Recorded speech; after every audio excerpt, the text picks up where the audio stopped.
Балалар, қазір бізге қазақ тілі сабағы. Сабағымызды бастамас бұрын бір-бірімізге жақсы тілек айтып сабағымызды бастайық. Оныңыздан тұрайық.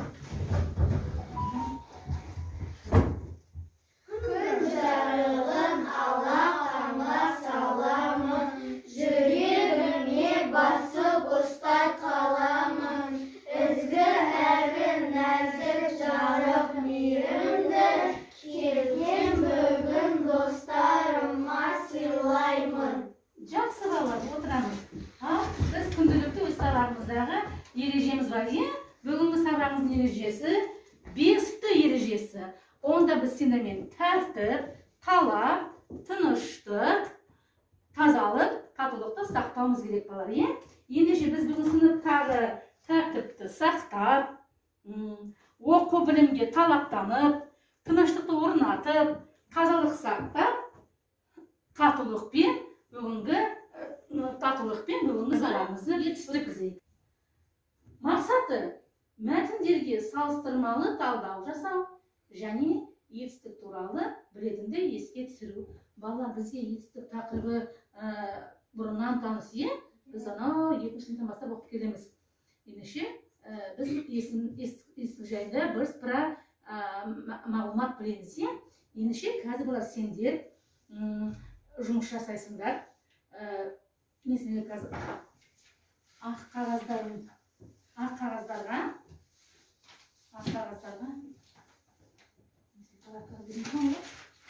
балалар, енді міне алдаңдағы А4 қағазға сендер өздерің етістік жайында не білесіңдер?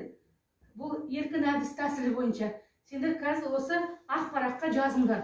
Жазғанда сендер бұны постер арқылы жасауға болады, немесе сызба түрінде, немесе кесте түрінде етістік жайына білетіндеріңді сол қағазға түсіреміз. 1 минут уақыт беріледі. Уақыт кетті, орындаймыз.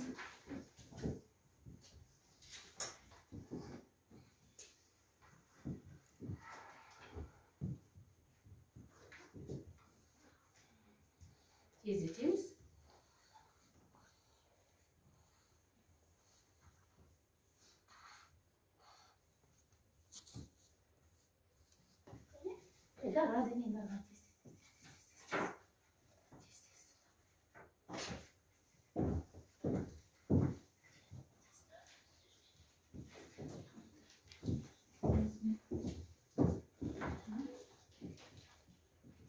Уақыттың орны аз қалды. Болғаннан қол көтереміз.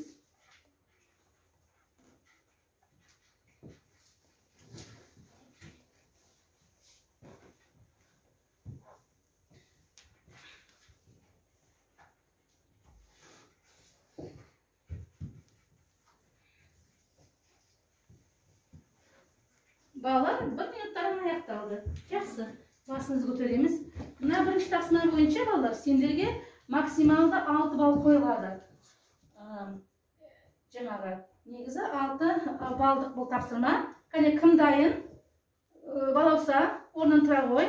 Балаға көрсетіп, оқып бере қой, естіген не жазғаныңды. Етістік, дара етістік, күрделі етістік, туынды етістік, сұрақтары, мәліметтер. Нешеу жаздың?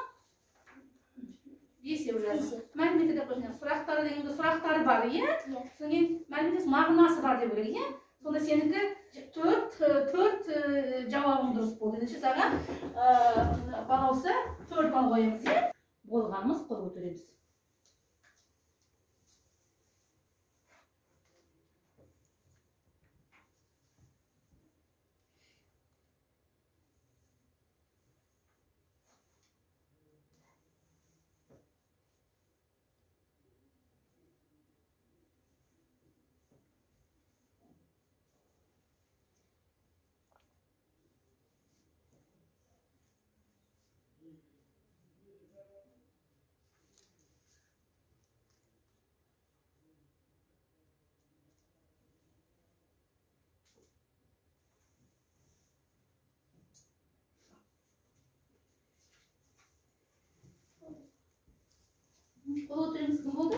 2 bala болды. Жақсы.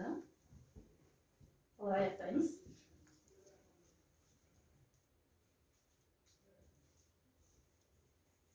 Жақсы. Қыздар болды.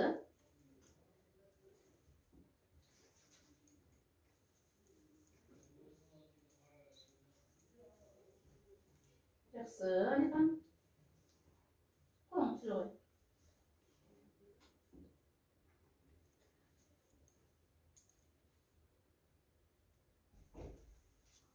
Жақсы, Темірлан.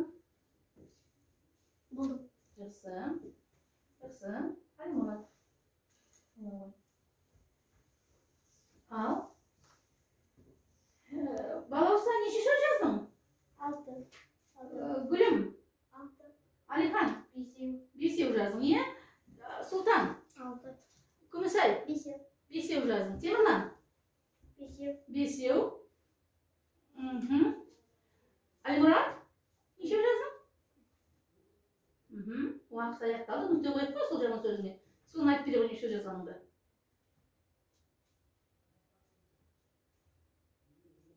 Кім бізде 5 сөз жазды? Оқып беріңізші сөздерін. Оқи ғой. Өседі, тұрады, біледі, гүлдейді, шығады.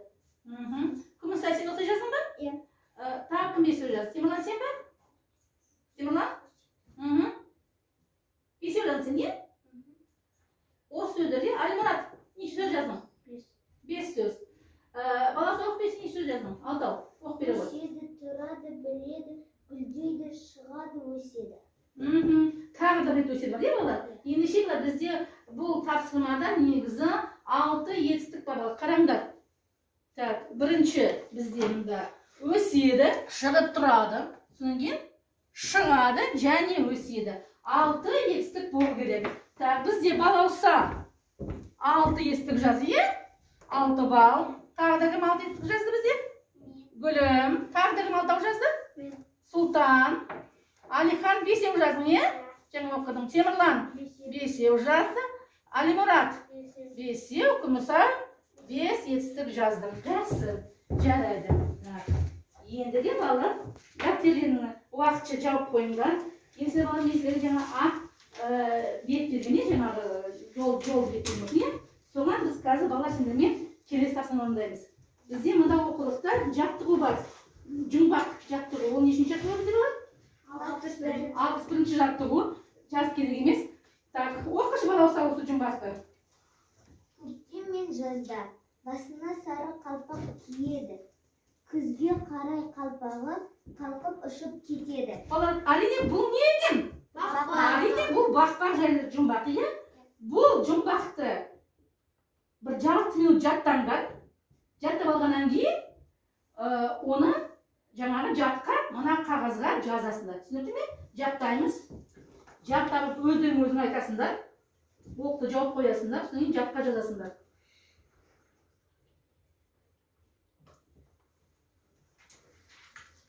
Жаза ғой. Өте жақсы жаза ғой.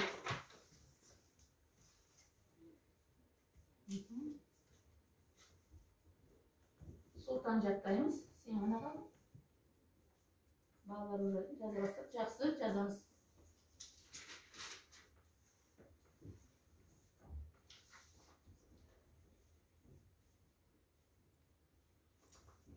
Басымыз көтереміз.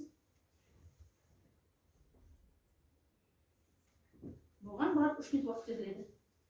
Күн сағаттың уақыты кетті.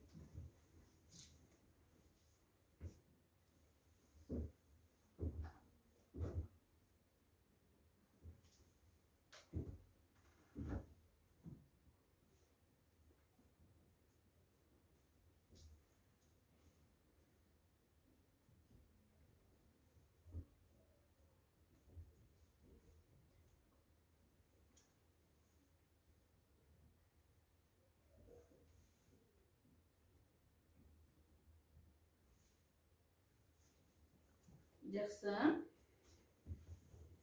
Жақсы. Ендігі оқулықты ашып, жатқа жазып болғандарыңыз ашып, тапсырмасын оқыңыздар. Не істеу керек екен?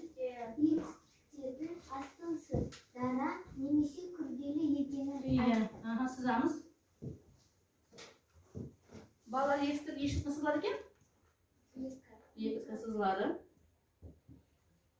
Üstüne sақтау жазумен түрін жазып қойыңдар. Болғандар мына жерге балар бір-бірден әкеп қоя беріңдер. Әлі уақыт бар ал негізі. 3 минуттар ғана аяқталған жоқ.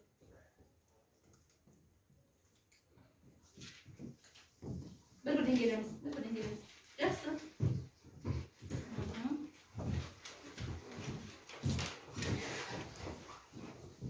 Komiser duru sorundaptı. Öte жақсы. Sen қана комиссар шешуін жазып өрген. Бақ деп. Жаздарсың. Қоя сал. Sen anda duru sorundaptı. Öte жақсы. Так, gülüm. Iya. Ұшып кетеді дұрыс. Тек қана ұшыпты тоже сызу керек астын. Sen кетен сыз қойсың. А негізі дұрыс. Содан кейін gülüm шешуін жазу керексің. Алихан шешуін жазған. Иә, дұрыс. Балаусада дұрыс. Тек қана шешуі. Шешуі бақ қой. Соны жазу керек, иә? Тағы мағаметі жоқ. Алимұрат. Ола ғой. Баланың бәрі болды. Сұлтан.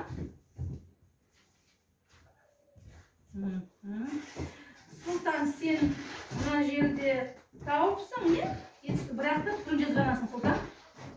Оның дара күрделесін жазу керексің. Қойсы. Алимұратта тауыпты, е? Тек қана түрін жазғанасың, Алимұрат. Балар жауап қараймыз, қалай болу керек. Бізде мұнда екі естік бар. Қайсы естік бар бізде?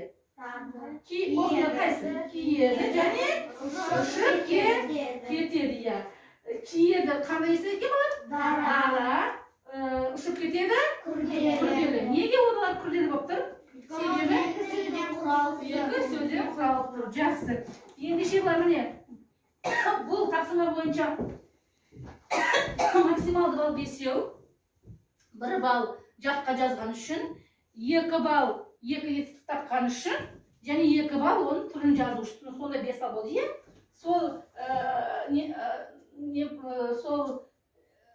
Сол бойынша Сұлтан 3 балл аласың, өйткені сен түрлерін жазғанасың.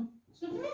Сұлтанға 3 балл, Алихан барлығын жазды 5 балл, Темірланға 5 балл, Алимұрат 3 балл. Сен де тапқансың, бірақ түрін жазғанасың. Балауса жақсы, Күмісай жақсы 5 балл, Балауса 5, Гүлім де 5 балл. Жақсы, ол тапсырманы балар біз дұрыс орындай алдық. Енді бар енді қазір біз сіздермен кішкене дем алайық, балар. Орнымыздан тұрайық, айтып ек.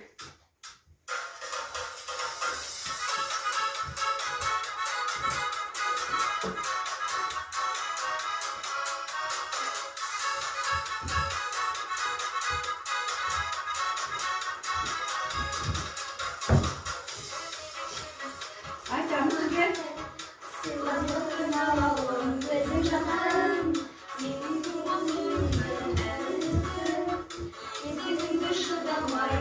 you.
келесі біздің жұмысымыз балалар.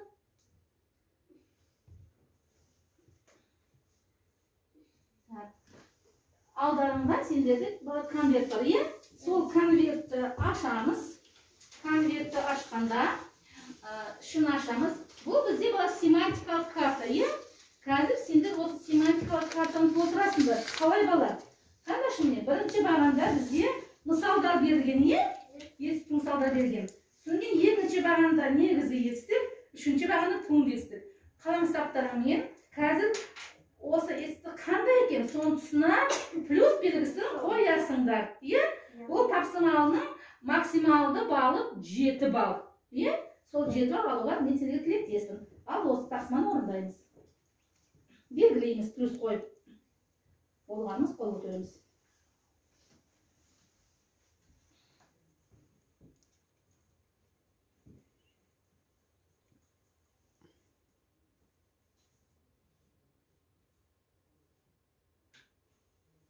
Жақсы, маған әкеп беріңе болады. Иә, қазір.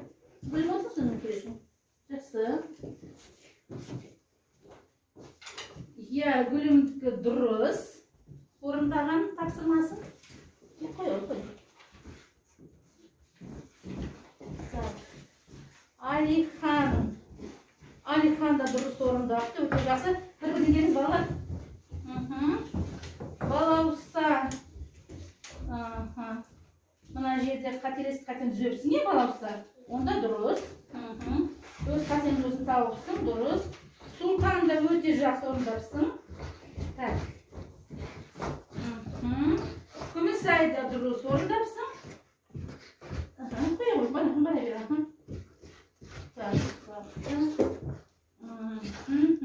Так, Темірлан.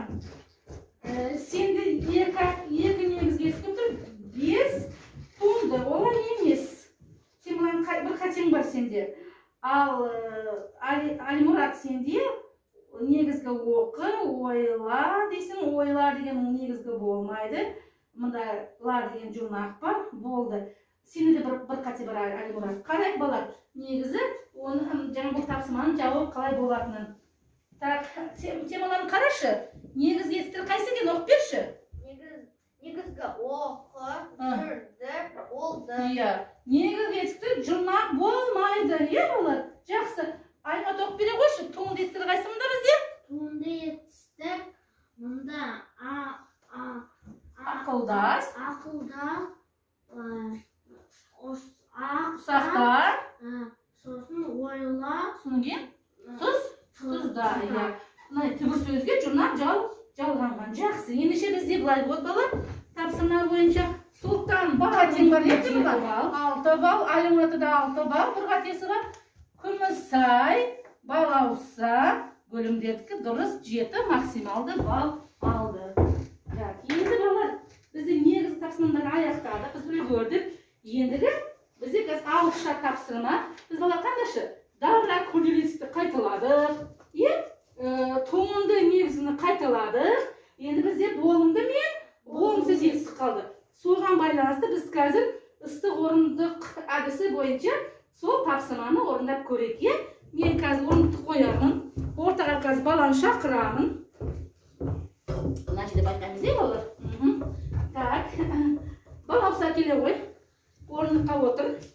Мен қазір саған тыйым сөздің басын айтам, балауса, сен соны аяқтауын керексің. Дастарханды, тамақты, не істеме? Көмектесеміз? Баспа болады. Малды, ыдысты, тамақты. Бұл бала тыйым сөзді.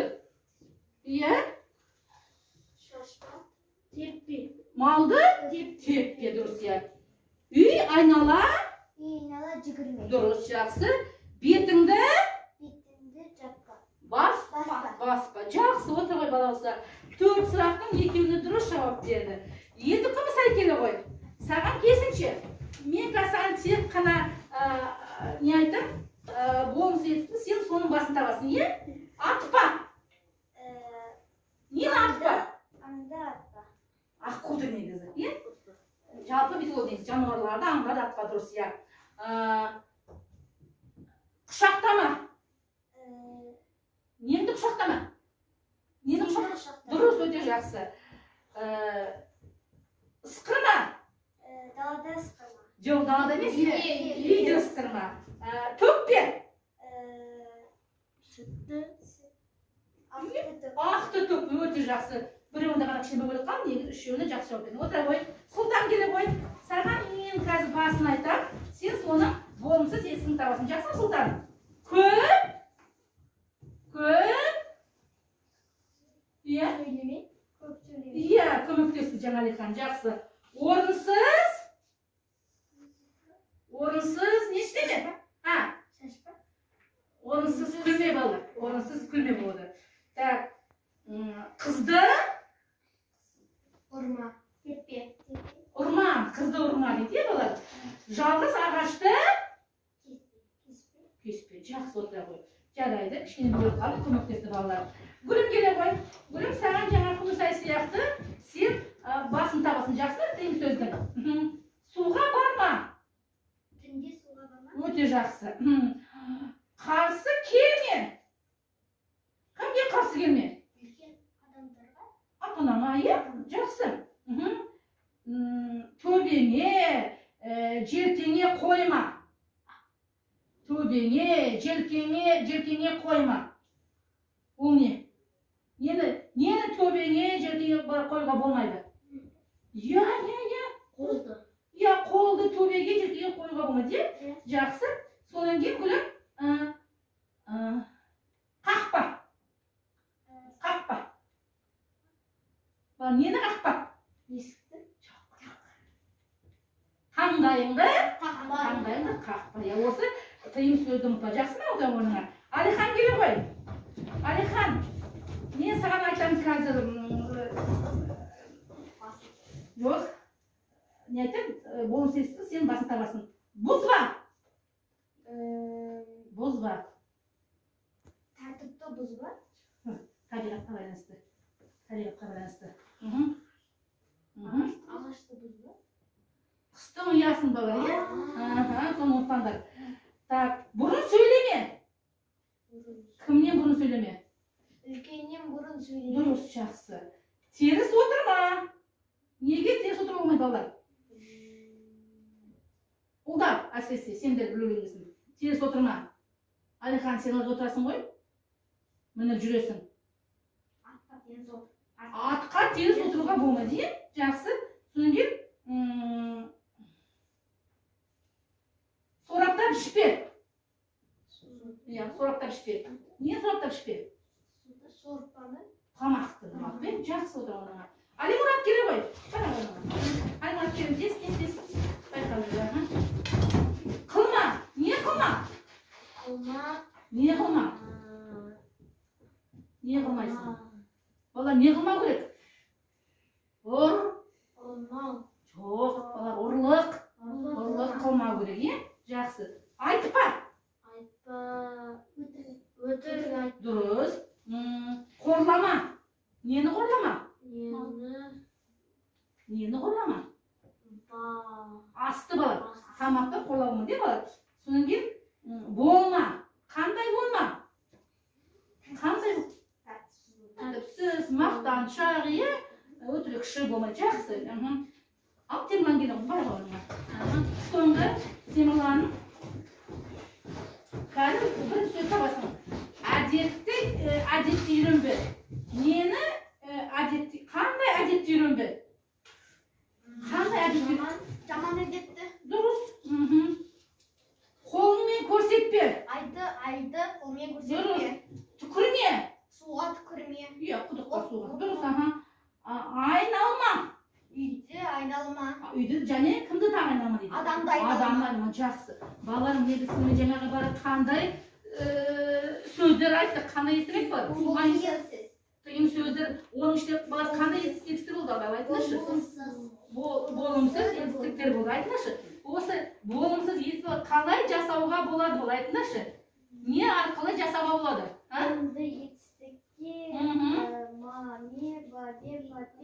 деген сөйлемдер.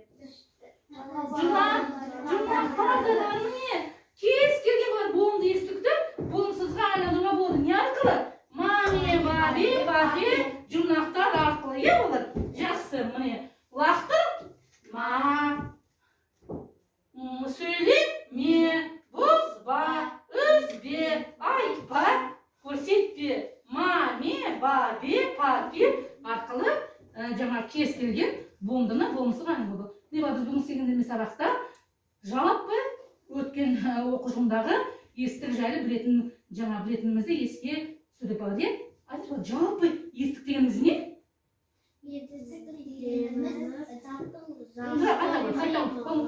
заттың қимылын, іс-әрекетін білдіретін сөзді естік дейміз. Иә, оған сұрақ қоймыз. Терді сұрақтары не істеді, не қылды, қайтты. Өте жақсы. Және біз түрлерін өттіге жаңағы дара, күрделі, толымды, болымсыз, туымды, негізгі. Ал балар не еді? Мына қосымша тапсырманың балымды есептемейміз. Біз негізді 4 тапсырма бойынша қазір сендер қандай баға алғандарын анықтайық. Ал қана сұлтанды 11, 14, 21 бал алыпты. 21 балымыз, балар неше болды екен? Ол 5 деген баға. Бүгін сұлтан бізде 5 алды. Алихан 11, 16, 23 бал алыпты Алихан. Ол да бізде 5 алыптыр. Темірлан 15, 21. Ол да бізде 21 балымыз 5 деген баға екен. Алимұрат 10, 13, 19 балымыз, ол да 5 береді. 19. Бүгін бала бізде өте жақсы жауап берді Алимұрат. Күмісайда бізде 16, 23 бал. Ол да бізде 5-ке жауап берді. Балауса 15, 22 бал. Ол да бізде 5. Гүлім 11, 16, 23 бал. Бізде ол да 5. Бүгін бала сабақта барлықтарыңыз 5-ке жауап бердіңіз. Өте жақсы. Үйге бала сендер міне 63 боласыңдар. Мұндағы сөйлемдерді көшіріп, болымсыз, естің, засыңдар. Жақсы бала. Сабақтың соңында сендер өздерің қандай әсерде болдыңдар? 3 сөз әдісі бойынша бүгінгі сабақтағы өздерінің жағдайларында сипаттап алып беріңдерші. Балауса, сен бүгін қандай өзіңді қалай сабақта сезіндің? Қандай сенде нелі пайда болды? Сезімдер.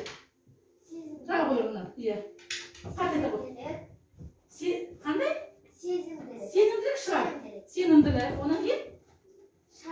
Шабыт. Тыныштық. Сенде неге шабыт сезімі пайда болды сабақта? Өйткені мен онда барлығын ұқтым. Барлығын қасым соның жаңа шабыттандың. Өте жақсы. Жарайды, отыра қой.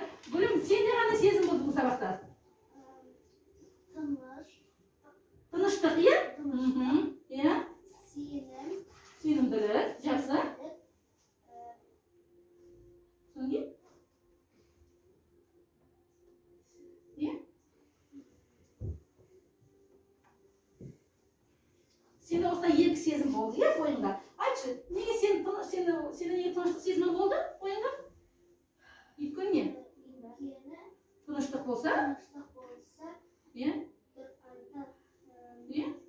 Тапсырмаларға дұрыс орындайсың. Иә, ешкім саған бөгетшімін, жақсы отырған орныңа. Алихан, сен қандай сезімде болды бүгін? Қанағаттану, тыныштық, сенімділік. Неге сенде қанағаттану сезімі болды? Мен бәрін дұрыс әрі көркем орындай алдым. Дұрыс орындаған сен соған қанағаттану, не жаңағы жауаптарыңа? Жақсы. Сұлтан, сенші? Қуаныш, шабыт, сенімділік. Сұлтанда қуаныш сезімі болды. Неге, Сұлтан? Өйткені мен сабақты дұрыс орындаған. Иә, жақсы бал алдың, 5 алдың, сен соған қуантысың, жақсы. Күмісай? Сенімділік, шабыт, қанағаттану. Сенімділік сезімі? Кішкене сенім. Өзіңе сенімді болдың ба? Иә, жақсы сенімді болған негізі өте жақсы, қасиет. Иә, Темірлан, сенде қандай қасиет болды ойыңда? Менде қуаныш, шабыт, сенімділік. Сенімділік, шабыт. Сен неге шабыттандың? Өйткені мен бәрін біліп, бәрін дұрыс орындадым. Иә, сен де өте жақсы бал алдың, бүгін сабақты? Отыра ғой. Алимұрат, сенші? Қуаныш, шабыттану, алаңдау. Неге сен алаңдадың, Алимұрат? Неге сен алаңдадың? Өйткені мен қобалжыдым. Кішкене ойландың, ойланба жоқ деп, бірақ сен қарашы, бүгін 19 бал алдың. Әрине, балаларға аздау дегенмен сен бүгін бірінші ендеше сен алаңдау қасиетіңді жаңағы бойыңнан жаңағы алыста негізі мына жақсы қасиеттерге бойыңға сіңді. Сонда сен бұдан да жақсы салмақсың, өте жақсы. Балалар, бүгінгі сабақ осымен аяқталды. Сабаққа қатысқандарыңа рахмет.